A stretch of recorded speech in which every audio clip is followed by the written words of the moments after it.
Hello students, I am Gurdeep Singh from Xavier International School Chika. Today we are going to start a new Punjabi lesson.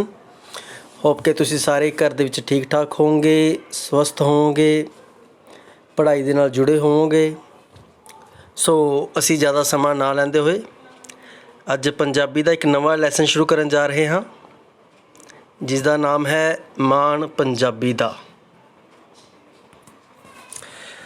हाँ जी students, ਮਾਣ ਪੰਜਾਬੀ ਦਾ ਇਹ ਇੱਕ ਕਵਿਤਾ ਹੈ, poem ਹੈ ਅਤੇ ਇਸ ਕਵਿਤਾ ਦੇ ਜੋ ਲੇਖਕ ਨੇ ਉਹ ਹਨ ਕੁਲਵੰਤ ਸਿੰਘ ਰਫੀਕ। ਇਸ ਕਵਿਤਾ ਦੇ ਵਿੱਚ ਜਿੱਥੇ ਕਵੀ ਨੇ ਪੰਜਾਬੀ ਮਾਂ ਬੋਲੀ ਦੇ ਪ੍ਰਤੀ ਆਪਣੇ ਪਿਆਰ ਨੂੰ ਪ੍ਰਗਟ ਕੀਤਾ ਹੈ, ਉੱਥੇ ਹੀ ਉਸ ਨੂੰ ਇੱਕ ਇਸ ਗੱਲ ਦਾ ਦੁੱਖ ਵੀ ਹੈ ਕਿ ਇਸ ਭਾਸ਼ਾ ਨੂੰ, ਇਸ ਬੋਲੀ ਨੂੰ ਉਸ ਦਾ ਬਣਦਾ ਹੋਇਆ ਮਾਣ ਅਤੇ ਸਤਿਕਾਰ ਪ੍ਰਾਪਤ ਨਹੀਂ ਹੋ ਰਿਹਾ, ਕਿਉਂਕਿ ਇਸਦਾ ਕਾਰਨ ਇਹ ਹੈ ਕਿ ਹਰ ਇੱਕ ਇਨਸਾਨ ਸਮਝਦਾ ਹੈ ਕਿ ਜਦੋਂ ਅਸੀਂ ਕਿਸੇ ਵਿਦੇਸ਼ੀ ਭਾਸ਼ਾ ਵਿੱਚ ਗੱਲ ਕਰਦੇ ਹਾਂ ਤਾਂ ਸਾਡੀ ਜੋ ਇੰਟੈਲੀਜੈਂਸੀ ਹੈ ਉਹ ਦੂਸਰੇ ਨੂੰ ਜ਼ਿਆਦਾ ਨਜ਼ਰ ਆਉਂਦੀ ਹੈ। ਪਰ ਜਦੋਂ ਕੋਈ ਇਨਸਾਨ ਆਪਣੀ ਮਾਂ ਬੋਲੀ ਦੇ ਵਿੱਚ, ਆਪਣੀ ਭਾਸ਼ਾ ਵਿੱਚ ਗੱਲ ਕਰਦਾ ਹੈ ਤਾਂ ਕਈ ਲੋਕ ਅਜਿਹੇ ਹਨ ਜੋ ਉਸ ਦੇ ਉੱਤੇ ਹੱਸਦੇ ਹਨ ਅਤੇ ਉਸ ਨੂੰ ਗਵਾਰ ਸਮਝਿਆ ਜਾਂਦਾ ਹੈ, ਅਨਪੜ੍ਹ ਸਮਝਿਆ ਜਾਂਦਾ ਹੈ। ਪਰ ਜੋ ਕਵੀ ਹੈ ਉਹ ਪੰਜਾਬੀ ਮਾਂ ਬੋਲੀ ਨੂੰ ਪੂਰੀ ਤਰ੍ਹਾਂ ਸਮਰਪਿਤ ਹੈ। ਉਹ ਆਪਣੀ ਚਿੰਤਾ ਜ਼ਾਹਰ ਕਰਦਾ ਹੈ ਕਿ ਅਜਿਹਾ ਕਿਉਂ ਹੈ। ਇਨਸਾਨ ਰਹਿੰਦੇ ਪੰਜਾਬ ਦੇ ਵਿੱਚ ਹਨ। ਵਿਦਿਆਰਥੀਓ, ਮੈਂ ਉਰੇ ਇੱਕ ਗੱਲ ਦੱਸਣਾ ਚਾਹੁੰਦਾ ਹਾਂ ਕਿ ਪੰਜਾਬ ਕੇਵਲ ਉਹ ਪੰਜਾਬ ਨਹੀਂ ਜੋ ਹਿੰਦੁਸਤਾਨ ਭਾਰਤ ਵਿੱਚ ਵੱਸਦਾ ਹੈ। ਪੰਜਾਬ ਉਹ ਪੰਜਾਬ ਹੈ ਜਿਹੜਾ ਕਿਸੇ ਸਮੇਂ ਬਹੁਤ ਹੀ ਜ਼ਿਆਦਾ ਵਿਸ਼ਾਲ ਹੋਇਆ ਕਰਦਾ ਸੀ, ਬਹੁਤ ਵੱਡਾ ਹੋਇਆ ਕਰਦਾ ਸੀ। ਅੱਜ ਹਰਿਆਣਾ ਹੈ, ਚਾਹੇ ਹਿਮਾਚਲ ਹੈ, ਦਿੱਲੀ, ਇਹ ਸਾਰਾ ਕੁਝ ਕਦੇ ਪੰਜਾਬ ਦਾ ਹੀ ਹਿੱਸਾ ਹੋਇਆ ਕਰਦਾ ਸੀ। ਪੰਜਾਬ ਦਾ ਮਤਲਬ ਹੈ ਪੰਜ ਆਬ, ਭਾਵ ਪੰਜ ਦਰਿਆ, ਪੰਜ ਦਰਿਆਵਾਂ ਦੀ ਧਰਤੀ। ਵਿਦਿਆਰਥੀਓ, ਬੇਸ਼ੱਕ ਕਿ ਇਹਨਾਂ ਪੰਜ ਦਰਿਆਵਾਂ ਦੇ ਵਿੱਚੋਂ ਜਦੋਂ 1947 ਦੇ ਵਿੱਚ ਸਾਡੇ ਦੇਸ਼ ਦੀ ਵੰਡ ਹੋਈ, ਉਸ ਸਮੇਂ ਜਿਹੜੇ 2-2.5 ਦਰਿਆ ਨੇ ਉਹ ਜਿਹੜੇ ਹਨ ਪਾਕਿਸਤਾਨ ਦੇ ਵਿੱਚ ਚਲੇ ਗਏ ਹਨ। ਅਤੇ ਦੂਸਰੀ ਗੱਲ ਇਹ ਹੈ, ਫਿਰ ਜਦੋਂ 1966 ਦੇ ਵਿੱਚ 1 ਨਵੰਬਰ 1966 ਦੇ ਵਿੱਚ ਜਦੋਂ ਭਾਸ਼ਾ ਦੇ ਆਧਾਰ ਦੇ ਉੱਤੇ ਵੰਡ ਕੀਤੀ ਗਈ, ਉਸ ਸਮੇਂ ਵੀ ਹਰਿਆਣੇ ਨੂੰ ਪੰਜਾਬ ਤੋਂ ਅਲੱਗ ਕਰ ਦਿੱਤਾ ਗਿਆ।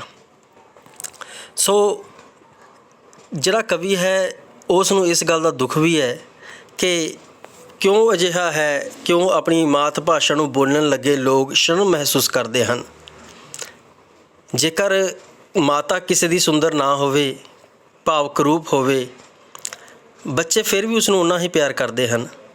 ਕਵੀ ਕਹਿੰਦਾ ਹੈ ਪਰ ਆਪਣੀ ਮਾਂ ਪੰਜਾਬੀ ਤਾਂ ਬਹੁਤ ਹੀ ਜ਼ਿਆਦਾ ਮਿੱਠੀ, ਸੁਰੀਲੀ ਅਤੇ ਸੁੰਦਰ ਹੈ, ਫਿਰ ਸਾਨੂੰ ਇਹ ਸ਼ਰਮ ਕਿਉਂ ਮਹਿਸੂਸ ਹੋ ਰਹੀ ਹੈ।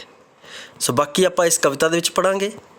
ਤੁਸੀਂ ਨੇ ਇਸ ਕਵਿਤਾ ਨੂੰ ਧਿਆਨ ਨਾਲ ਸੁਣਨਾ ਹੈ ਅਤੇ ਨਾਲ ਨਾਲ ਸਮਝਣਾ ਵੀ ਹੈ ਅਤੇ ਜ਼ਰੂਰੀ ਗੱਲਾਂ ਨੂੰ ਕਾਪੀ ਉੱਤੇ ਨੋਟ ਵੀ ਕਰ ਲਿਆ ਕਰੋ। ਆਪਾਂ ਸ਼ੁਰੂ ਕਰਨ ਲੱਗੇ ਹਾਂ। ਕਵੀ ਕਹਿੰਦਾ ਹੈ ਕਿ ਰੋਮ ਰੋਮ ਤੋਂ ਕਰੀਏ ਇਉਂ ਸਨਮਾਨ ਪੰਜਾਬੀ ਦਾ, ਜ਼ੱਰਾ ਜ਼ੱਰਾ ਕਹਿ ਉੱਠੇ ਸਾਨੂੰ ਮਾਣ ਪੰਜਾਬੀ ਦਾ। ਕਵੀ ਕਹਿੰਦਾ ਹੈ ਰੋਮ ਰੋਮ ਭਾਵ ਜਿਸ ਤਰ੍ਹਾਂ ਸਾਡਾ ਸਰੀਰ ਹੈ, ਸਾਡੇ ਸਰੀਰ ਦੇ ਵਿੱਚ ਬਹੁਤ ਸਾਰੇ ਰੋਮ ਹਨ। ਜੋ ਸਾਡੇ ਸਰੀਰ ਦੇ ਵਾਲ ਹਨ ਉਹਨਾਂ ਨੂੰ ਵੀ ਰੋਮ ਹੀ ਕਿਹਾ ਜਾਂਦਾ ਹੈ। ਕਹਿੰਦੇ ਰੋਮ ਰੋਮ ਤੋਂ ਕਰੀਏ, ਆਪਣੇ ਰੋਮ ਤੋਂ ਕਰੀਏ ਸਨਮਾਨ ਪੰਜਾਬੀ ਦਾ, ਪੰਜਾਬੀ ਭਾਸ਼ਾ ਦਾ ਸਨਮਾਨ ਕਰੋ। ਇਹ ਸਨਮਾਨ ਕਿਉਂ ਕਰਨਾ ਹੈ ਆਪਾਂ ਨੇ? ਤਾਂ ਜੋ ਜ਼ੱਰਾ ਜ਼ੱਰਾ ਭਾਵ ਕਣ ਕਣ ਇਹ ਗੱਲ ਕਹਿ ਉੱਠੇ ਸਾਨੂੰ ਮਾਣ ਪੰਜਾਬੀ ਦਾ, ਸਾਨੂੰ ਪ੍ਰਾਊਡ ਹੈ, ਸਾਨੂੰ ਮਾਣ ਹੈ ਆਪਣੀ ਮਾਂ ਭਾਸ਼ਾ ਦੇ ਉੱਤੇ, ਮਾਤ ਬੋਲੀ ਦੇ ਉੱਤੇ। ਕਿਉਂਕਿ ਵਿਦਿਆਰਥੀ ਦੇਖੋ, ਜੋ ਭਾਸ਼ਾ ਹੁੰਦੀ ਹੈ, ਚਾਹੇ ਕੋਈ ਵੀ ਭਾਸ਼ਾ ਹੈ, ਇਸ ਦਾ ਜੋ ਪਰਪਸ ਹੁੰਦਾ, ਉਦੇਸ਼ ਹੁੰਦਾ, ਉਹ ਇਹ ਹੁੰਦਾ ਕਿ ਅਸੀਂ ਆਪਣੇ ਮਨ ਦੇ ਵਿਚਾਰਾਂ ਨੂੰ ਕਿਸੇ ਦੂਸਰੇ ਦੇ ਸਾਹਮਣੇ ਬਹੁਤ ਹੀ ਵਧੀਆ ਤਰੀਕੇ ਦੇ ਨਾਲ ਰੱਖ ਸਕੀਏ। ਫਿਰ ਇਹ ਚਾਹੇ ਕਿਸੇ ਵੀ ਭਾਸ਼ਾ ਦੇ ਵਿੱਚ ਹੋ ਸਕਦਾ ਹੈ। ਇਹ ਜ਼ਰੂਰੀ ਨਹੀਂ ਹੈ ਕਿ ਜਦੋਂ ਅਸੀਂ ਕਿਸੇ ਵਿਦੇਸ਼ੀ ਭਾਸ਼ਾ ਦੇ ਵਿੱਚ ਹੀ ਗੱਲ ਕਰਕੇ ਆਪਣੇ ਮਨ ਦੇ ਵਿਚਾਰਾਂ ਨੂੰ ਦੂਜੇ ਅੱਗੇ ਰੱਖੀਏ।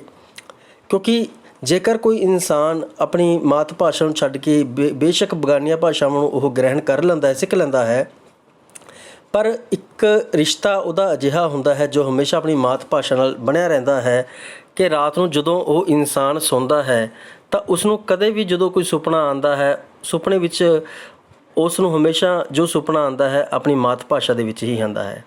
ਕਦੇ ਉਹਨੂੰ ਸੁਪਨੇ ਵਿੱਚ ਆਪਣੇ ਆਪ ਨੂੰ ਦੂਸਰੀ ਭਾਸ਼ਾ ਵਿੱਚ ਗੱਲ ਕਰਦਾ ਹੋਇਆ ਅਜਿਹਾ ਸੁਪਨਾ ਉਹਨੂੰ ਨਹੀਂ ਆਉਂਦਾ। ਕਹਿਣ ਦਾ ਮਤਲਬ ਕੀ ਹੈ, ਚਾਹੇ ਜਿੰਨਾ ਮਰਜ਼ੀ ਲੱਖ ਉਹ ਵਿਦੇਸ਼ੀ ਭਾਸ਼ਾਵਾਂ ਵਿੱਚ ਗੱਲ ਕਰੇ, ਬੋਲੇ, ਪਰ ਜਦੋਂ ਉਸ ਨੂੰ ਕਦੇ ਵੀ ਸੁਪਨਾ ਆਉਂਦਾ ਹੈ ਤਾਂ ਉਸ ਨੂੰ ਆਪਣੀ ਮਾਤ ਭਾਸ਼ਾ ਦੇ ਵਿੱਚ ਹੀ ਸੁਪਨਾ ਆਉਂਦਾ ਹੈ। ਕਹਿਣ ਦਾ ਮਤਲਬ ਇਹ ਹੈ, ਸਾਨੂੰ ਆਪਣੀ ਮਾਤ ਭਾਸ਼ਾ ਦੇ ਨਾਲ ਟੁੱਟਣਾ ਨਹੀਂ ਚਾਹੀਦਾ, ਸਾਨੂੰ ਉਸ ਦੇ ਨਾਲ ਜੁੜੇ ਰਹਿਣਾ ਚਾਹੀਦਾ ਹੈ। ਰੋਮ ਰੋਮ ਤੋਂ ਕਰੀਏ ਇਉਂ ਸਨਮਾਨ ਪੰਜਾਬੀ ਦਾ, ਜ਼ਰਰਾ ਜ਼ਰਰਾ ਕਹਿ ਉੱਠੇ ਸਾਨੂੰ ਮਾਣ ਪੰਜਾਬੀ ਦਾ। ਅੱਗੇ ਦੇਖੋ ਕਵੀ ਕੀ ਗੱਲ ਕਹਿ ਰਿਹਾ ਹੈ, ਇਸ ਬੋਲੀ ਵਿੱਚ ਮਾਂ ਵਰਗੀ ਮਮਤਾ ਦੀ ਬਖਸ਼ਿਸ਼ ਹੈ। ਵਾਕਿਆ ਹੀ, ਕਿਉਂਕਿ ਇਹ ਇੱਕ ਸੁਰਾਤਮਕ ਸੁਰਾਂ ਵਾਲੀ ਇੱਕ ਬੋਲੀ ਹੈ, ਇੱਕ ਭਾਸ਼ਾ ਹੈ। ਇਸ ਬੋਲੀ ਵਿੱਚ ਮਾਂ ਵਰਗੀ ਮਮਤਾ ਦੀ ਬਖਸ਼ਿਸ਼ ਹੈ। ਤਪਦੇ ਹਿਰਦੇ ਠਾਰਨ ਵਾਲੀ ਜੋ ਕੋਈ ਬਾਰਿਸ਼ ਹੈ। ਜਿਸ ਤਰ੍ਹਾਂ ਗਰਮੀ ਦਾ ਮਹੀਨਾ ਹੋਵੇ, ਜੇਠ ਹਾੜ ਦੀਆਂ ਗਰਮੀਆਂ ਹੋਣ, ਬਾਰਿਸ਼ ਜਦੋਂ ਆਉਂਦੀ ਹੈ ਤਾਂ ਧਰਤੀ ਸ਼ਾਂਤ ਹੋ ਜਾਂਦੀ ਹੈ, ਠੰਡੀ ਠਾਰ ਹੋ ਜਾਂਦੀ ਹੈ। ਕਵੀ ਕਹਿੰਦਾ ਹੈ ਜੋ ਇਹ ਭਾਸ਼ਾ ਹੈ, ਪੰਜਾਬੀ ਭਾਸ਼ਾ ਹੈ, ਇਹ ਵੀ ਤਪਦੇ ਹਿਰਦਿਆਂ ਨੂੰ ਠਾਰਨ ਵਾਲੀ ਭਾਸ਼ਾ ਹੈ। ਰੱਬੀ ਉਸਤਤ ਵਾਂਗੂ ਹੈ ਗੁਣਗਾਨ ਪੰਜਾਬੀ ਦਾ, ਜ਼ਰਰਾ ਜ਼ਰਰਾ ਕਹਿ ਉੱਠੇ ਸਾਨੂੰ ਮਾਣ ਪੰਜਾਬੀ ਦਾ। ਕਹਿੰਦੇ ਇਸ ਦੀ ਜਿਹੜਾ ਗੁਣਗਾਨ ਹੈ ਉਹ ਰੱਬ ਦੀ ਉਸਤਤ ਦੇ ਵਾਂਗ ਹੈ। ਕਵੀ ਦਾ ਦੇਖੋ ਇਹ ਵਿਚਾਰ ਹੈ। ਹੋ ਸਕਦਾ ਹੈ ਕੋਈ ਇਨਸਾਨ ਇਹਨਾਂ ਗੱਲਾਂ ਦੇ ਨਾਲ ਸਹਿਮਤ ਵੀ ਨਾ ਹੋਵੇ, ਪਰ ਦੇਖੋ ਜੋ ਕਵੀ ਹੁੰਦਾ ਹੈ ਉਸਦੀ ਜੋ ਸੋਚਣ ਸ਼ਕਤੀ ਹੁੰਦੀ ਹੈ ਉਹ ਆਮ ਇਨਸਾਨਾਂ ਤੋਂ ਕਿਤੇ ਵੱਧ ਕੇ ਹੁੰਦੀ ਹੈ। ਜੋ ਉਹ ਸੋਚਦਾ ਹੈ ਆਮ ਇਨਸਾਨਾਂ ਦੇ ਨਾਲੋਂ ਕਿਤੇ ਅੱਗੇ ਦਾ ਸੋਚਦਾ ਹੈ। ਇਹ ਕਵੀ ਦੇ ਮਨ ਦੇ ਆਪਣੇ ਵਿਚਾਰ ਹਨ ਕਿ ਇਸ ਬੋਲੀ ਵਿੱਚ ਮਾਂ ਵਰਗੀ ਮਮਤਾ ਦੀ ਬਖਸ਼ਿਸ਼ ਹੈ। ਤਪਦੇ ਹਿਰਦੇ ਠਾਰਨ ਵਾਲੀ ਜਿਉਂ ਕੋਈ ਬਾਰਿਸ਼ ਹੈ। ਰੱਬੀ ਉਸਤਤ ਵਾਂਗੂ ਹੈ ਗੁਣਗਾਨ ਪੰਜਾਬੀ ਦਾ, ਜ਼ਰਰਾ ਜ਼ਰਰਾ ਕਹਿ ਉੱਠੇ ਸਾਨੂੰ ਮਾਣ ਪੰਜਾਬੀ ਦਾ।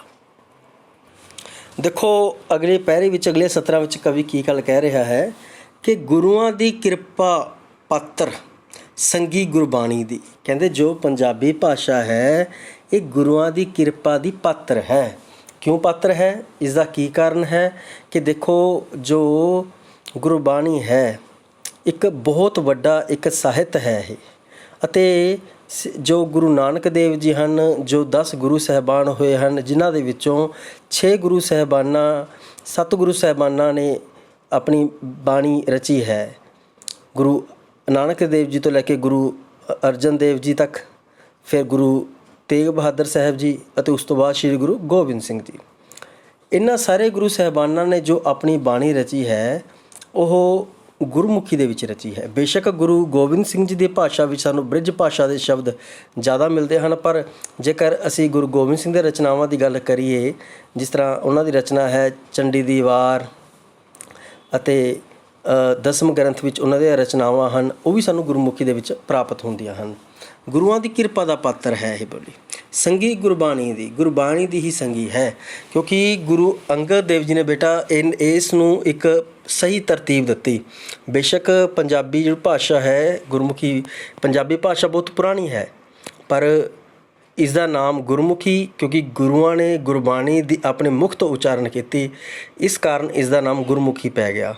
ਅਤੇ ਦੂਸਰੇ ਗੁਰੂ ਸ਼੍ਰੀ ਗੁਰੂ ਅੰਗਦ ਦੇਵ ਜੀ ਨੇ ਇਸ ਨੂੰ ਇੱਕ ਸਹੀ ਤਰਤੀਬ ਦੇ ਵਿੱਚ, ਇਸ ਨੂੰ ਸਹੀ ਤਰਤੀਬ ਦੇ ਕੇ ਵਰਨਮਾਲਾ ਦਾ ਰੂਪ ਦਿੱਤਾ।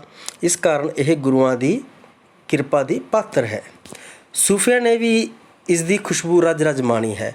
ਦੇਖੋ ਜੋ ਸੂਫੀ ਸੰਤ ਹੋਏ ਹਨ, ਜਿਸ ਤਰ੍ਹਾਂ ਆਪਾਂ ਗੱਲ ਕਹੀਏ ਕਿ 12ਵੀਂ ਸਦੀ ਵਿੱਚ ਬਾਬਾ ਸ਼ੇਖ ਫਰੀਦ ਜੀ, ਉਹਨਾਂ ਤੋਂ ਲੈ ਕੇ ਸੂਫੀ ਕਾਵਿਧਾਰਾ ਸ਼ੁਰੂ ਹੁੰਦੀ ਹੈ। ਉਸ ਤੋਂ ਬਾਅਦ ਬਹੁਤ ਸਾਰੇ ਸੂਫੀ ਕਵੀ ਹੋਏ ਹਨ, ਬੁੱਲੇ ਸ਼ਾਹ ਤੱਕ। ਇਹਨਾਂ ਨੇ ਵੀ ਇਸ ਪੰਜਾਬੀ ਦੇ ਵਿੱਚ ਆਪਣੀ ਰਚਨਾਵਾਂ ਕੀਤੀਆਂ ਹਨ ਅਤੇ ਇਸ ਦੀ ਖੁਸ਼ਬੂ ਨੂੰ ਮਾਣਿਆ ਹੈ। ਅਤੇ ਇਸ ਤੋਂ ਬਾਅਦ ਭਗਤਾਂ ਨੇ ਵੀ ਕੀਤਾ ਹੈ ਸ਼ੁਕਰਾਨ ਪੰਜਾਬੀ ਦਾ। ਜੋ ਭਗਤ ਹਨ, ਜੋ ਜਿਸ ਤਰ੍ਹਾਂ ਗੁਰੂ ਗ੍ਰੰਥ ਸਾਹਿਬ ਦੇ ਵਿੱਚ 15 ਭਗਤਾਂ ਦੀ ਜੋ ਬਾਣੀ ਹੈ, ਅਤੇ ਉਹਨਾਂ ਭਗਤਾਂ ਨੇ ਵੀ ਜੋ ਆਪਣੀ ਬਾਣੀ ਰਚੀ ਹੈ ਉਹ ਪੰਜਾਬੀ ਗੁਰਮੁਖੀ ਭਾਸ਼ਾ ਦੇ ਵਿੱਚ ਰਚੀ ਹੈ। ਇਸ ਕਾਰਨ ਇਹ ਗੁਰੂਆਂ ਦੀ ਕਿਰਪਾ ਦੀ ਪਾਤਰ ਹੈ। ਜ਼ੱਰਾ ਜ਼ੱਰਾ ਕਹਿ ਉੱਠੇ ਸਾਨੂੰ ਮਾਣ ਪੰਜਾਬੀ ਦਾ।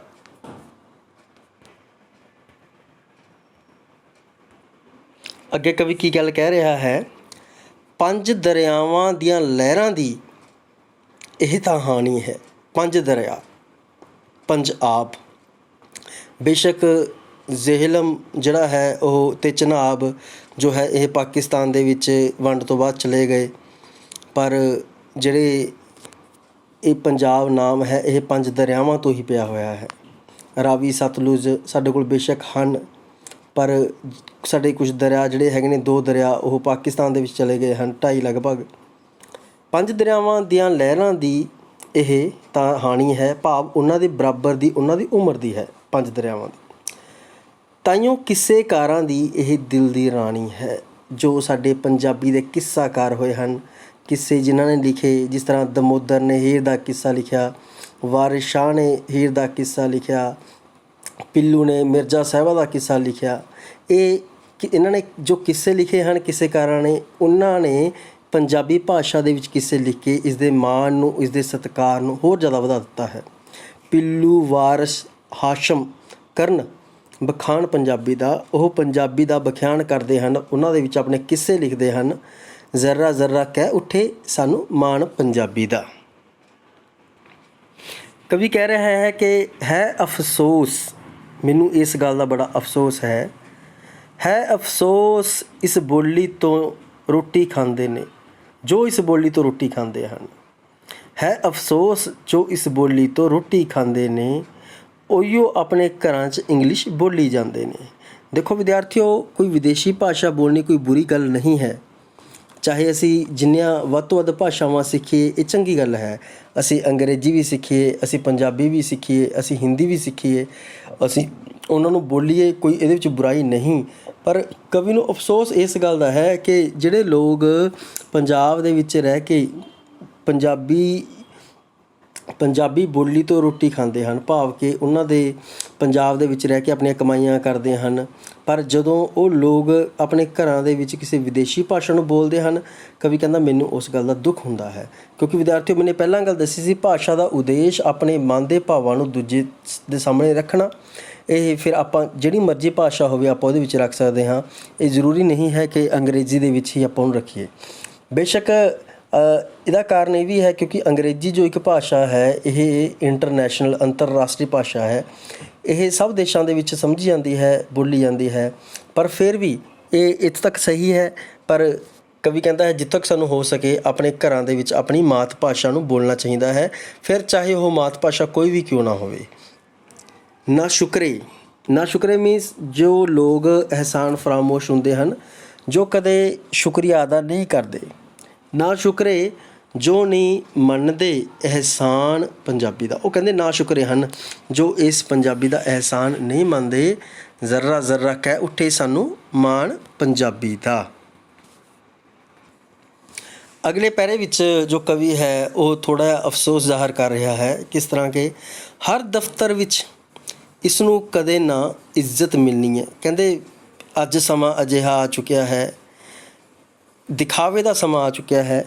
ਜਿਸ ਤਰ੍ਹਾਂ ਮੈਨੇ ਪਹਿਲਾਂ ਦੱਸਿਆ ਹੈ ਕਿ ਜਦੋਂ ਕਿਸੇ ਇਨਸਾਨ ਨੇ ਆਪਣੇ ਆਪ ਨੂੰ ਜ਼ਿਆਦਾ ਇੰਟੈਲੀਜੈਂਟ, ਹੁਸ਼ਿਆਰ ਸਾਬਿਤ ਕਰਨਾ ਹੁੰਦਾ ਹੈ ਤਾਂ ਉੱਥੇ ਉਹ ਕੋਸ਼ਿਸ਼ ਕਰਦਾ ਹੈ ਕਿ ਮੈਂ ਦੂਸਰੀ ਭਾਸ਼ਾ ਵਿੱਚ ਗੱਲ ਕਰਾਂ ਤਾਂ ਮੇਰਾ ਇੰਪਰੈਸ਼ਨ ਜਿਹੜਾ ਹੈਗਾ ਉਹ ਜ਼ਿਆਦਾ ਪਵੇਗਾ। ਕਵੀ ਕਹਿੰਦਾ ਹਰ ਦਫ਼ਤਰ ਵਿੱਚ ਇਸ ਨੂੰ ਕਦੇ ਨਾ ਇੱਜ਼ਤ ਮਿਲਣੀ ਹੈ। ਇਸ ਰਾਣੀ ਨੂੰ ਆਪਣੇ ਘਰ ਹੀ ਜ਼ਿੱਲਤ ਮਿਲਣੀ ਹੈ, ਭਾਵ ਕਿ ਨਿਰਾਦਰ ਮਿਲ ਰਿਹਾ ਹੈ। ਬਿਲਕੁਲ ਜੀ ਸਹੀ ਗੱਲ ਹੈ ਇਹ। ਇਸ ਰਾਣੀ ਨੂੰ ਆਪਣੇ ਘਰ ਹੀ ਜ਼ਿੱਲਤ ਮਿਲਣੀ ਹੈ, ਨਿਰਾਦਰ ਮਿਲਣਾ ਹੈ। ਕਦ ਕੁਰਸੀ 'ਤੇ ਗੁੰਜੇਗਾ ਫਰਮਾਨ ਪੰਜਾਬੀ ਦਾ। ਕਵੀ ਕਹਿੰਦਾ ਉਹ ਦਿਨ ਕਦੋਂ ਆਵੇਗਾ ਜਦੋਂ ਇਹ ਸਰਕਾਰੀ ਦਫ਼ਤਰਾਂ ਦੀ ਭਾਸ਼ਾ ਬਣ ਜਾਵੇਗੀ ਅਤੇ ਇਹਦਾ ਫਰਮਾਨ ਜੋ ਹੈ ਉਹ ਕੁਰਸੀ ਉੱਤੋਂ ਗੁੰਜੇਗਾ, ਭਾਵ ਇਹ ਇਸ ਨੂੰ ਰਾਜ ਭਾਸ਼ਾ, ਬੇਸ਼ੱਕ ਪੰਜਾਬ ਦੇ ਵਿੱਚ ਇਹ ਰਾਜ ਭਾਸ਼ਾ ਹੈ, ਪਰ ਇਹ ਕਦੋਂ ਅਜਿਹਾ ਸਮਾਂ ਆਵੇਗਾ ਜਦੋਂ ਹਰ ਥਾਂ ਦੇ ਉੱਤੇ ਪੰਜਾਬੀ ਦਾ ਫਰਮਾਨ ਗੁੰਜੇਗਾ, ਹਰ ਥਾਂ 'ਤੇ ਪੰਜਾਬੀ ਭਾਸ਼ਾ ਬੋਲੀ ਜਾਵੇਗੀ ਅਤੇ ਲਿਖੀ ਜਾਵੇਗੀ। ਕਵੀ ਕਹਿੰਦਾ ਹੈ ਬੇਗਾਨੀ ਅੰਗਰੇਜ਼ੀ ਨੂੰ ਅਸੀਂ ਜੱਫੀਆਂ ਪਾਉਂਦੇ ਹਾਂ। ਅਸੀਂ ਵਿਦੇਸ਼ੀ ਭਾਸ਼ਾ ਨੂੰ, ਅੰਗਰੇਜ਼ੀ ਨੂੰ ਬੜਾ ਖੁਸ਼ ਹੋ ਕੇ ਬੋਲਦੇ ਹਾਂ, ਬੜੇ ਮਾਣ ਨਾਲ ਬੋਲਦੇ ਹਾਂ ਕਿ ਮੈਨੂੰ ਚੰਗੀ ਅੰਗਰੇਜ਼ੀ ਬੋਲਣੀ ਆਉਂਦੀ ਹੈ। ਬੇਗਾਨੀ ਅੰਗਰੇਜ਼ੀ ਨੂੰ ਅਸੀਂ ਜੱਫੀਆਂ ਪਾਉਂਦੇ ਹਾਂ। ਹਿੰਦੀ ਮਾਸੀ ਨੂੰ ਵੀ ਚੁੱਕ ਚੁੱਕ ਸੀਸ ਨਿਵਾਉਂਦੇ ਹਾਂ। ਅਸੀਂ ਆਪਣੀ ਮਾਸੀ ਨੂੰ, ਭਾਵ ਹਿੰਦੀ ਭਾਸ਼ਾ ਨੂੰ ਵੀ ਸੀਸ ਨਿਭਾ ਰਹੇ ਹਾਂ। ਪਰ ਮਾਂ ਰੁਲਦੀ ਪੁੱਤ ਕਰਦਾ ਨਹੀਂ ਕੋਈ ਧਿਆਨ ਪੰਜਾਬੀ ਦਾ।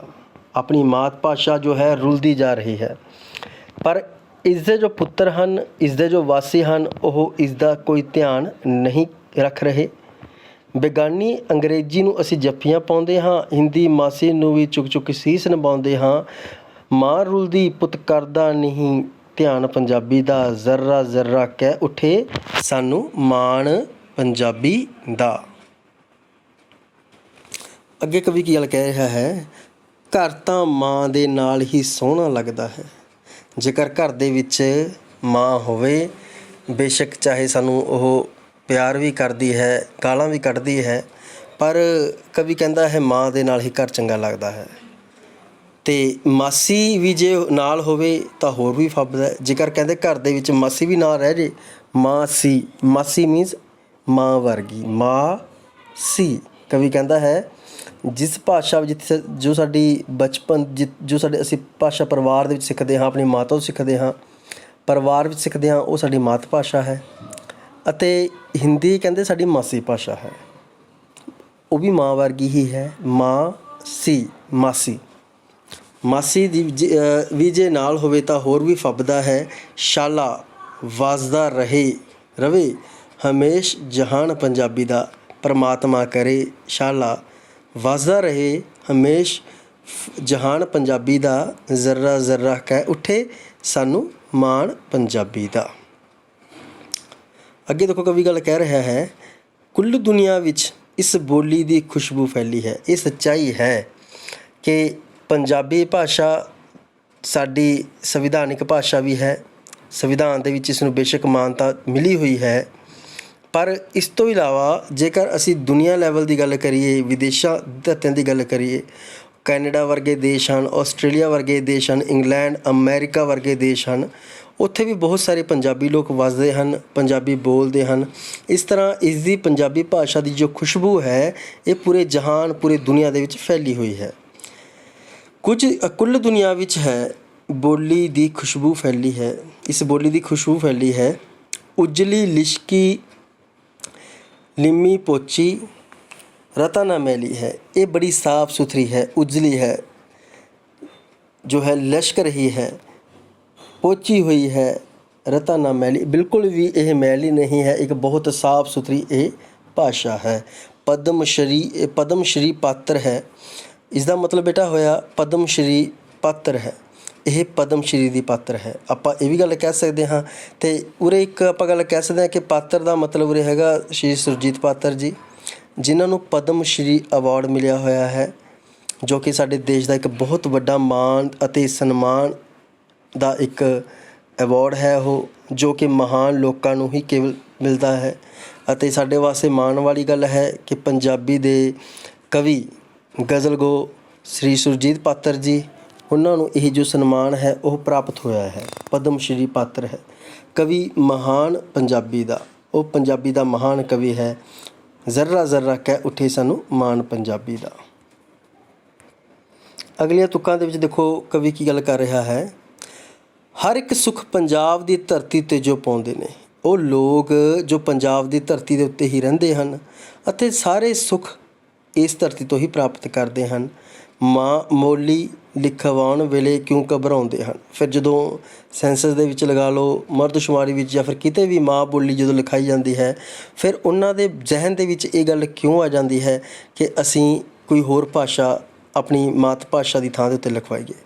ਉਹ ਪੰਜਾਬੀ ਲਿਖਵਾਉਣ ਤੋਂ ਫਿਰ ਕਿਉਂ ਘਬਰਾਉਣ ਲੱਗ ਜਾਂਦੇ ਹਨ, ਜਦੋਂ ਕਿ ਉਹ ਪੰਜਾਬ ਦੀ ਧਰਤੀ ਦੇ ਉੱਤੇ ਰਹਿ ਕੇ ਹੀ ਸਾਰੇ ਸੁੱਖ ਭੋਗਦੇ ਹਨ। ਇਸ ਭਾਸ਼ਾ ਤੋਂ ਸਭ ਤੋਂ ਵੱਡਾ ਕਰ ਰਹੇ ਇਹ ਨੁਕਸਾਨ ਪੰਜਾਬੀ ਦਾ, ਉਹ ਲੋਕ ਸਭ ਤੋਂ ਵੱਧ ਪੰਜਾਬੀ ਬੋਲੀ ਦਾ ਨੁਕਸਾਨ ਕਰ ਰਹੇ ਹਨ। ਅਜਿਹਾ ਨਹੀਂ ਕਰਨਾ ਚਾਹੀਦਾ। ਜ਼ੱਰਾ ਜ਼ੱਰਾ ਕਹਿ ਉੱਠੇ ਸਾਨੂੰ ਮਾਣ ਪੰਜਾਬੀ ਦਾ। ਅਗਲੇ ਸਤਰਾਂ ਵਿੱਚ ਕਵੀ ਕਹਿ ਰਿਹਾ ਹੈ, ਉਂਝ ਤਾਂ ਸਾਰੀ ਦੁਨੀਆ ਵਿੱਚ ਹੈ ਧਾਕ ਪੰਜਾਬੀ ਦੀ। ਇਹ ਸੱਚਾਈ ਹੈ ਕਿ ਪੰਜਾਬੀ ਭਾਸ਼ਾ ਦੀ, ਪੰਜਾਬ ਦੀ ਧਾਕ ਪੂਰੀ ਦੁਨੀਆ ਦੇ ਵਿੱਚ ਹੈ। ਅਤੇ ਪਰ ਲੱਚਰ ਗੀਤਾਂ ਕੀਤੀ ਮੈਲੀ ਸ਼ਾਖ ਪੰਜਾਬੀ ਦੀ ਪਰ ਕੁਝ ਅਜਿਹੇ ਸਾਡੇ ਗੀਤਕਾਰ ਹੋਏ ਹਨ ਜਾਂ ਫਿਰ ਗਾਇਕ ਹੋਏ ਹਨ ਜਿਹੜੇ ਲੱਚਰ ਗੀਤਾਂ ਨੂੰ ਗਾਉਂਦੇ ਹਨ, ਭਾਵ ਕਿ ਗੰਦੇ ਗੀਤਾਂ ਨੂੰ ਗਾਉਂਦੇ ਹਨ। ਉਹ ਗੀਤ ਜੋ ਅਸੀਂ ਆਪਣੇ ਪਰਿਵਾਰ ਦੇ ਵਿੱਚ ਬੈਠ ਕੇ ਸੁਣ ਤਾਂ ਰਹੇ ਹਾਂ ਪਰ ਅਸਲ ਦੇ ਵਿੱਚ ਸੁਣਨੇ ਨਹੀਂ ਚਾਹੀਦੇ। ਜੋ ਮੈਂ ਗੱਲ ਕਹੀ ਹੈ, ਅਸੀਂ ਸੁਣ ਤਾਂ ਰਹੇ ਹਾਂ ਸਾਡੇ ਟੈਲੀਵਿਜ਼ਨਾਂ ਦੇ ਵਿੱਚ ਅੱਜ, ਜਾਂ ਫਿਰ ਅਸੀਂ ਵਿਆਹ ਸ਼ਾਦੀਆਂ ਵਿੱਚ ਜਾਂਦੇ ਹਾਂ, ਜੋ ਗਾਣੇ, ਜੋ ਸੌਂਗ, ਜੋ ਗੀਤ ਉੱਥੇ ਚੱਲਦੇ ਹਨ, ਬੇਸ਼ੱਕ ਅਸੀਂ ਬੜੇ ਚੌੜੇ ਹੋ ਕੇ ਸੁਣਦੇ ਹਾਂ, ਨੱਚਦੇ ਹਾਂ ਉਹਨਾਂ ਉੱਤੇ, ਪਰ ਕਵੀ ਕਹਿੰਦਾ ਹੈ ਉਹਨਾਂ ਲੱਚਰ ਗੀਤਾਂ ਨੇ ਪੰਜਾਬੀ ਦੀ ਸ਼ਾਖ ਨੂੰ ਖਰਾਬ ਕਰਕੇ ਰੱਖ ਦਿੱਤਾ ਹੈ। ਉਹਨਾਂ ਗਾਣਿਆਂ ਦੀ ਜੇਕਰ ਅਸੀਂ ਕਦੇ ਵਰਡਿੰਗ ਜੋ ਹੁੰਦੀ ਹੈ, ਉਹਨਾਂ ਦੀ ਸ਼ਬਦਾਵਲੀ ਹੁੰਦੀ ਹੈ, ਉਹਨਾਂ ਦੇ ਅਸੀਂ ਅਰਥ ਕਰਨ ਬੈਠ ਜਾਈਏ ਤਾਂ ਮੈਂ ਬੜੇ ਦੁੱਖ ਨਾਲ ਕਹਿ ਸਕਦਾ ਹਾਂ ਗੱਲ ਇਹ ਕਿ ਸਾਨੂੰ ਉਹਨਾਂ ਦੇ ਅਰਥ ਕਰਦੇ ਹੋਏ ਵੀ ਸ਼ਰਮ ਆਵੇਗੀ, ਜਿਨ੍ਹਾਂ ਗੀਤਾਂ ਨੂੰ ਅਸੀਂ ਆਪਣੇ ਘਰਾਂ ਦੇ ਵਿੱਚ ਬੜੇ ਸ਼ੌਂਕ ਨਾਲ ਉੱਚੀ ਉੱਚੀ ਆਵਾਜ਼ਾਂ ਕਰਕੇ ਸੁਣਦੇ ਹਾਂ। ਸਾਨੂੰ ਇਹ ਚੀਜ਼ ਆਪ ਦੇਖਣੀ ਚਾਹੀਦੀ ਹੈ ਕਿ ਕਿਹੜੀ ਚੀਜ਼ ਸਾਡੇ ਲਈ ਫਾਇਦੇਮੰਦ ਹੈ ਅਤੇ ਕਿਹੜੀ ਚੀਜ਼ ਸਾਡੇ ਲਈ ਨੁਕਸਾਨਦਾਇਕ ਹੈ। ਅਜਿਹੇ ਗੀਤਾਂ ਤੋਂ ਸਾਨੂੰ ਪਰਹੇਜ਼ ਕਰਨਾ ਚਾਹੀਦਾ। ਸੋਹਣੇ ਗੀਤਾਂ ਸੰਗ ਕਰੀਏ ਸਨਮਾਨ ਪੰਜਾਬੀ ਦਾ। ਸਾਡਾ ਫਰਜ਼ ਹੈ ਕਿ ਚੰਗੇ ਗੀਤ ਅਸੀਂ ਲਿਖੀਏ, ਚੰਗੇ ਗੀਤ ਗਾਈਏ ਅਤੇ ਚੰਗੇ ਗੀਤ ਅਸੀਂ ਸੁਣੀਏ। ਜ਼ਰਾ ਜ਼ਰਾ ਕਹਿ ਉੱਠੇ ਸਾਨੂੰ ਮਾਣ ਪੰਜਾਬੀ ਦਾ। ਅੱਗੇ ਕਵੀ ਗੱਲ ਕਹਿ ਰਿਹਾ, ਦੇਖੋ ਲਾਸਟ ਪੈਰੇ ਵਿੱਚ, ਮੈਨੂੰ ਇਸਨੇ ਕਵਿਤਾ ਲਿਖਣੀ ਜਦ ਸਿਖਲਾਈ ਸੀ, ਜੀਵਨ ਮੇਰੇ ਨੇ ਸੱਚਮੁੱਚ ਇੱਕ ਲਈ ਅੰਗੜਾਈ ਸੀ। ਜਦੋਂ ਮੈਨੂੰ ਕਵਿਤਾ ਲਿਖਣੀ ਆਈ ਪੰਜਾਬੀ ਦੇ ਵਿੱਚ, ਸੱਚਮੁੱਚ ਜੀਵਨ ਨੇ ਇੱਕ ਅੰਗੜਾਈ ਲਈ, ਬੜਾ ਪਰਿਵਰਤਨ ਆਇਆ ਜ਼ਿੰਦਗੀ ਦੇ ਵਿੱਚ। ਹੋਂਦ ਰਫੀਕ ਦੀ ਮਾਨੋ ਹੈ ਵਰਦਾਨ ਪੰਜਾਬੀ ਦਾ। ਉਹ ਕਹਿੰਦਾ ਜੀ ਮੇਰੇ ਲਈ ਜੋ ਰਫੀਕ ਸ਼ਬਦ ਹੈ ਇਹਦਾ ਜੋ ਹੈ ਤਖੱਲਸ ਹੈ, ਕੁਲਵੰਤ ਸਿੰਘ ਰਫੀਕ, ਤਖੱਲਸ ਆਪਣੇ ਨਾਮ ਦੇ ਨਾਲ ਉਹ ਜੋੜਦੇ ਹਨ। ਕਹਿੰਦੇ ਮੇਰੇ ਲਈ ਵਰਦਾਨ ਦੇ ਸਮਾਨ ਹੈ। ਹੋਂਦ ਰਫੀਕ ਦੀ ਮਾਨੋ ਹੈ ਵਰਦਾਨ ਪੰਜਾਬੀ ਦਾ। ਪੰਜਾਬੀ ਦੇ ਲਈ ਉਹਨਾਂ ਲਈ ਵਰਦਾਨ ਦੇ ਸਮਾਨ ਹੈ। ਜ਼ਰਾ ਜ਼ਰਾ ਕਹਿ ਉੱਠੇ ਸਾਨੂੰ ਮਾਣ ਪੰਜਾਬੀ ਦਾ, ਜ਼ਰਾ ਜ਼ਰਾ ਕਹਿ ਉੱਠੇ ਸਾਨੂੰ ਮਾਣ ਪੰਜਾਬੀ ਦਾ। ਵਿਦਿਆਰਥੀਓ, ਕਵਿਤਾ ਇਸ ਦੇ ਨਾਲ ਸਮਾਪਤ ਹੁੰਦੀ ਹੈ। ਤਾਂ ਮੈਂ ਤੁਹਾਨੂੰ ਕੁਝ ਐਕਸਰਸਾਈਜ਼, ਕੁਝ ਹੋਮਵਰਕ ਦੇ ਰਿਹਾ ਹਾਂ। ਤੁਸੀਂ ਸਾਰਿਆਂ ਨੇ ਬੇਸ਼ੱਕ ਆਪਣੀ ਰਫ ਕਾਪੀ ਉੱਤੇ, ਕੱਚੀ ਕਾਪੀ ਉੱਤੇ ਹੀ ਲਿਖੋ, ਆਪਣੇ ਸ਼ਬਦਾਂ ਵਿੱਚ ਲਿਖੋ। ਜਦੋਂ ਵੀਡੀਓ ਨੂੰ ਦੇਖਦੇ ਹੋ ਉਸ ਨੂੰ ਪੌਜ਼ ਕਰਕੇ, ਰੋਕ ਕੇ, ਫਿਰ ਉਹਦਾ ਉੱਤਰ ਲੱਭਣ ਦੀ ਕੋਸ਼ਿਸ਼ ਕਰੋ। ਪਹਿਲੀ ਕੁਐਸਚਨ ਹੈ ਕਿ ਰੋਮ ਰੋਮ ਵਿੱਚ ਕੌਣ ਵੱਸਦਾ ਹੈ। ਦੂਸਰਾ ਕੁਐਸਚਨ ਹੈ ਨਾਸ਼ੁਕਰੇ ਕੌਣ ਹਨ। ਮੈਂ ਇਸ ਕਵਿਤਾ ਵਿੱਚ ਤੁਹਾਨੂੰ ਦੱਸ ਚੁੱਕਿਆ ਹਾਂ। ਪੰਜਾਬੀ ਬੋਲੀ ਉੱਪਰ ਕਿਹਨਾਂ ਦੀ ਕਿਰਪਾ ਹੈ। ਮਾਸੀ ਕਿਸ ਨੂੰ ਕਿਹਾ ਗਿਆ ਹੈ। ਪੰਜਾਬੀ ਦੁਨੀਆ ਵਿੱਚ ਸ਼ਾਖ ਕਿਉਂ ਮੈਲੀ ਹੋ ਰਹੀ ਹੈ। ਰਫੀਕ ਦਾ ਕੀ ਅਰਥ ਹੈ। ਕਿਸ ਦੇ ਫਰਮਾਨ ਨਾਲ ਪੰਜਾਬੀ ਦੀ ਕਦਰ ਪੈ ਸਕਦੀ ਹੈ। ਪੰਜਾਬੀ ਬੋਲੀ ਕਿਸ ਦੀ ਹਾਣੀ ਹੈ। ਇਹ ਜੋ ਕੁਐਸਚਨ ਮੈਂ ਤੁਹਾਨੂੰ ਦੱਸੇ ਹਨ, ਤੁਸੀਂ ਨੇ ਇਹਨਾਂ ਦੇ ਉੱਤਰ ਆਪ ਲਿਖਣ ਦੀ ਕੋਸ਼ਿਸ਼ ਕਰਨੀ ਹੈ। ਵਿਦਿਆਰਥੀਆਂ ਦੇ ਵਿੱਚ ਮੈਂ ਤੁਹਾਨੂੰ ਇੱਕ ਗੱਲ ਦੱਸਣੀ ਮੇਰੇ ਦਿਮਾਗ 'ਚ ਨਿਕਲ ਗਈ ਸੀ ਕਿ ਜੋ ਰਫੀਕ ਸ਼ਬਦ ਹੈ, ਬੇਸ਼ੱਕ ਇਹ ਜੋ ਕੁਲਵੰਤ ਸਿੰਘ ਨੇ ਆਪਣਾ ਤਖੱਲਸ ਇਹ ਲਗਾਇਆ ਹੋਇਆ ਹੈ, ਪਰ ਰਫੀਕ ਦਾ ਇੱਕ ਮਤਲਬ ਵੀ ਹੁੰਦਾ ਹੈ, ਅਰਥ ਵੀ ਹੁੰਦਾ ਹੈ। ਜੋ ਸਾਡਾ ਦੋਸਤ ਹੋਵੇ, ਸਾਡਾ ਮਿੱਤਰ ਹੋਵੇ ਅਤੇ ਹਮਖਿਆਲੀ ਹੋਵੇ, ਭਾਵ ਕਿ ਸਾਡੇ ਵਰਗੀ ਹੀ ਸੋਚ ਰੱਖਣ ਵਾਲਾ ਇਨਸਾਨ ਹੋਵੇ, ਉਸ ਨੂੰ ਰਫੀਕ ਕਿਹਾ ਜਾਂਦਾ ਹੈ। ਵਿਦਿਆਰਥੀਓ, ਇਸ ਦੇ ਨਾਲ ਹੀ ਆਪਣਾ ਜੋ ਅੱਜ ਦਾ ਇਹ ਲੈਸਨ ਹੈ, ਇਹ ਪਾਠ ਹੈ, ਇੱਥੇ ਹੀ ਪੂਰਾ ਹੁੰਦਾ ਹੈ। ਮੈਂ ਉਮੀਦ ਕਰਦਾ ਹਾਂ ਕਿ ਤੁਸੀਂ ਇਸ ਨੂੰ ਧਿਆਨ ਨਾਲ ਸਮਝਿਆ ਹੋਵੇਗਾ। ਅਤੇ ਵਿਦਿਆਰਥੀਓ, ਸਾਰੇ ਹੀ ਸਬਜੈਕਟ ਜ਼ਰੂਰੀ ਹਨ। ਹਰ ਇੱਕ ਵਿਸ਼ੇ ਦੀ, ਹਰ ਇੱਕ ਸਬਜੈਕਟ ਦੀ ਜੋ ਵੀਡੀਓ ਹੈ ਉਹ YouTube ਦੇ ਉੱਤੇ ਅਪਲੋਡ ਕੀਤੀ ਜਾਂਦੀ ਹੈ। ਜੇਕਰ ਤੁਹਾਨੂੰ ਉਸ ਦਾ ਲਿੰਕ ਪ੍ਰਾਪਤ ਕਰਨ ਦੇ ਵਿੱਚ ਕੋਈ ਦਿੱਕਤ ਆ ਰਹੀ ਹੈ, ਜਾਂ ਫਿਰ ਤੁਹਾਡਾ ਕੋਈ ਦੋਸਤ ਮਿੱਤਰ ਅਜਿਹਾ ਹੈ ਜੋ ਹਜੇ ਤੱਕ ਸਕੂਲ ਦੇ WhatsApp ਗਰੁੱਪ ਦੇ ਨਾਲ ਨਹੀਂ ਜੁੜਿਆ ਹੋਇਆ, ਤਾਂ ਤੁਸੀਂ ਕਮੈਂਟ ਕਰਕੇ ਦੱਸ ਸਕਦੇ ਹੋ। YouTube ਦੇ ਉੱਤੇ ਵੀ ਮੈਨੂੰ ਕਮੈਂਟ ਕਰ ਸਕਦੇ ਹੋ, ਅਤੇ ਤਾਂ ਜੋ ਸਾਰਿਆਂ ਤੱਕ ਜੋ ਸਕੂਲ ਦੀ ਪੜ੍ਹਾਈ ਚੱਲ ਰਹੀ ਹੈ ਔਨਲਾਈਨ ਤਰੀਕੇ ਦੇ ਨਾਲ, ਕੋਈ ਬੱਚਾ ਘਰ ਫ੍ਰੀ ਨਾ ਹੋਵੇ, ਪੜ੍ਹਾਈ ਦੇ ਨਾਲ ਹਰ ਇੱਕ ਬੱਚਾ ਜੁੜਿਆ ਰਹੇ। ਕਿਉਂਕਿ ਹਜੇ ਹੋ ਸਕਦਾ ਹੈ, ਅਜੇ ਜੋ ਤੱਕ ਸਰਕਾਰੀ ਹੁਕਮ ਨਹੀਂ ਆਉਂਦੇ ਕਿ ਸਕੂਲ ਕਦੋਂ ਖੁੱਲ੍ਹਣਗੇ, ਉਦੋਂ ਤੱਕ ਆਪਣੇ ਪੜ੍ਹਾਈ ਨੂੰ ਇਸੇ ਤਰ੍ਹਾਂ ਜਾਰੀ ਰੱਖਣਾ ਹੈ। ਸੋ ਆਪ ਵੀ ਪੜ੍ਹਾਈ ਦੇ ਨਾਲ ਜੁੜੇ ਰਹੋ, ਆਪਣੇ ਜੋ ਤੁਹਾਡੇ ਕਲਾਸਮੇਟਸ ਨੇ, ਤੁਹਾਡੇ ਫਰੈਂਡਸ ਨੇ, ਉਹਨਾਂ ਨੂੰ ਵੀ ਪੜ੍ਹਾਈ ਦੇ ਨਾਲ ਜੋੜੋ। ਜੇਕਰ ਕੋਈ ਵਿਦਿਆਰਥੀ ਅਜਿਹਾ ਹੈ, ਮੈਂ ਫਿਰ ਗੱਲ ਕਹਿ ਰਿਹਾ ਹਾਂ ਕਿ ਹਜੇ ਤੱਕ ਵੀ ਜਿਹਦੇ ਤੱਕ ਜੋ YouTube ਦੇ ਲਿੰਕ ਨੇ ਜਾਂ ਫਿਰ ਹੋਮਵਰਕ ਵਗੈਰਾ ਨਹੀਂ ਪਹੁੰਚ ਰਿਹਾ, ਉਹ ਸਾਡੇ ਨਾਲ ਕੰਟੈਕਟ ਕਰ ਸਕਦਾ ਹੈ, ਮੈਸੇਜ ਭੇਜ ਸਕਦਾ ਹੈ ਜਾਂ ਫਿਰ ਫ਼ੋਨ ਵੀ ਕਰ ਸਕਦਾ ਹੈ। ਧੰਨਵਾਦ।